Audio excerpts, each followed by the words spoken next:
première étape, selon Chapman, c'est de déconstruire le mythe du coup de foudre. Ah, le fameux coup de foudre. Cette période où tout est parfait, où l'autre est un être de lumière, sans aucun défaut. L'auteur raconte l'histoire de Myriam, qui est persuadée, après seulement 3 semaines, d'avoir trouvé l'homme de sa vie. Oui, et elle est tellement aveuglée par cette euphorie qu'elle ne voit rien d'autre. Le fait qu'il ait déjà divorcé 2 fois, qu'il est instable professionnellement. Tous les signaux d'alarme. Exactement. Ils sont invisibles pour elle. Elle est convaincue que leur amour, à eux, va tout transcender. C'est une sorte d'obsession, en fait. On est tous un peu passés par là, non? On pense que notre couple est différent, qu'on ne tombera jamais dans les pièges des autres, qu'on ne se disputera jamais pour des bêtises.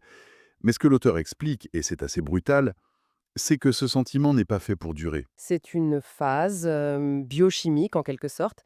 Il cite les recherches d'une psychologue, Dorothy Tenov, qui a montré que la durée de vie moyenne de cette obsession amoureuse est d'environ 2 ans.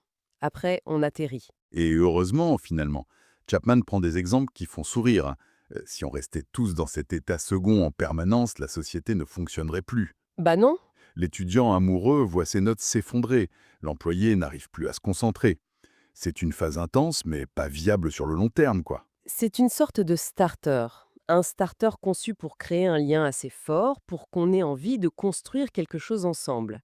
Mais le problème, c'est ce qui se passe quand le moteur s'arrête. C'est là que le choc se produit.